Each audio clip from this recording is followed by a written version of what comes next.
Hi everyone, welcome to our studio again, and I want to share with you that I have Squigglemom's channel number, oh there I go again, Squigglemom's challenge number 2. I am asking you with this video and this outreach to help Squigglemom, that's me, solve a customer's design problem. I have had, while I'm sitting there selling my masks out at the kiosk in Shoreline Village, I have had a lot of customers come to me with questions on how to solve certain things. And you know, I'll give you some stories here. I had, near the very beginning of pandemic, a little girl come and say, I'd like to have a princess mask. She was 10 years old and she wanted a princess mask. And I would have loved to be able to give her a princess mask, but I didn't know what a princess mask should look like. And I thought, well, is it one with lace? Is it one made out of satin? Is it one with Disney princesses? But just so you know, you can't use Disney princesses legally for commercial use because Disney won't let you. What does a princess mask look like? And I will, if I have time before all of this is done, I will try to make a princess mask and see if that passes muster. But this is my question to you. Do you make princess masks? What do they look like? Help me here. We're looking for response videos that answer one or more of these challenges.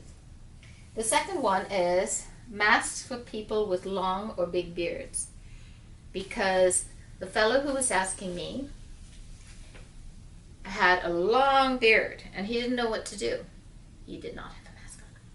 But I could see his problem, right? Because if you've got a long beard and you're wearing this thing mask, it's definitely not fashionable and it might even be uncomfortable. So what would you do for a fellow who has a long or big beard? The next thing is just related to the pattern, the images on the patterns, on the masks. What would you do if you get a request for a mask with foxes, specific breeds of dogs, or any specific images? At the beginning, I got requests for ladybugs. So I bought ladybug fabric. And guess what? After I got 5 requests for ladybugs, and then I bought ladybug fabric, I didn't get any requests for ladybugs, and nobody bought the ladybug masks. I had somebody ask for foxes, and I made the fox masks, but then they're still out there. So what should I do? Help me understand. How can I do this? How can I make it so that the masks these requests can be satisfied? Tired ears, we all know that is a symptom of mask wearing. If you have a loop around the ear masks. And I know there are some standard ways that people have identified to solve that tired ear problem. Share what you've done. You don't have to do anything new. You just show you a video of what you've done and perhaps a little how-to on how to make the fix, and share that with me. I love it. Thank you. Hard to breathe. We all know that a lot of people consider the masks a little hard to breathe through. What do you do as a mask maker? What do you do to solve that issue? Fogging glasses is one of the big ones. We use nose pieces, and I have used a full nose piece with 2 wires joined by a piece of plastic, and I've also cut it in half and used 1, which makes for a lighter mask. And I like both. I tend to I went back and forth, and I tend to think that the one with two nose pieces, two wires, is the better one.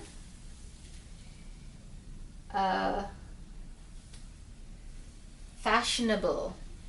Now, we have a brand we call Fashion Masks, and certainly some of them can be fashionable, but do you have any suggestions on how a mask can be fashionable? And have you made a fashionable mask? One that is particularly fashionable. I think I just thought of something else to add, but I'll add it later.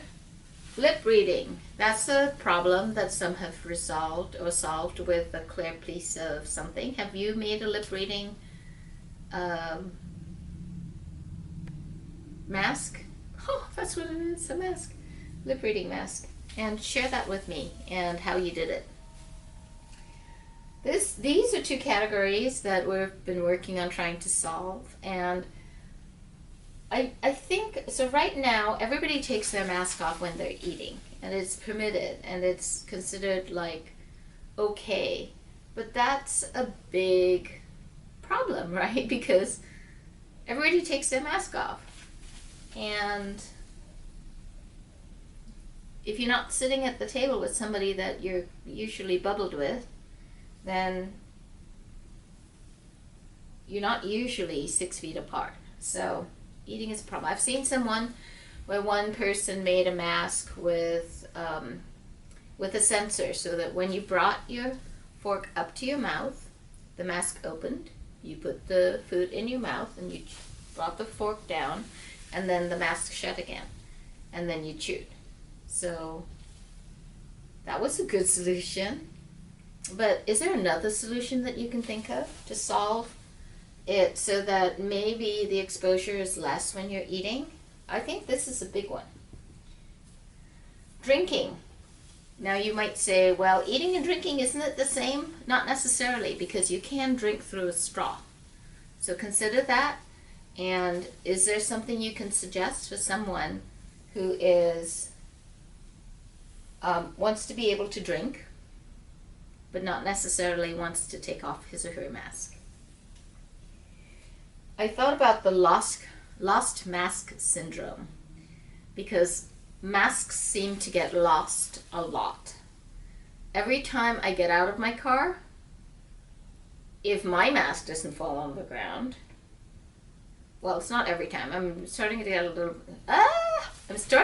little bit more careful about it. But I often will see, and I'm sure that if you drive anywhere, if you get out of your house, you have seen a mask on the floor, in a shopping cart, or something. And it's kind of gross because, you know, it's like underwear. There's people's germs and stuff. And so how do we try to make it so that people don't lose their masks? And, oh, the last one that I wanted to add was on the side of fashionable. I'm going to do a slash and we'll add accessories. Oh, that's backward S.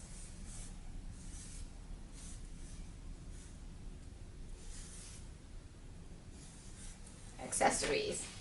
So show me what you've made with regard to accessories to your masks. So people have been doing masks and then making headbands out of the same fabric. Do you do a mask and make a dress out of the same fabric? Show me what you got. I'm curious. What else can you do? That's it. That is you helping me to solve a customer design problem. This challenge is the same as the last time. The reward is similar. You get a shout out from me if you make your response video, or simply post your video that answers any of these questions in the comments below. You get a shout out, and you also, if you can pick up from Shoreline Village in Long Beach, California, you will also get one of our Fashion Masks awesome masks that I've made. And I've been working hard. I've been stockpiling, yes, masks. and I have a lot to give away. Let's say with this video, if you do any of these, I'll do up to 50 giveaway masks in total. You get one, right? So just to be clear. And that's it. Thank you so much for watching.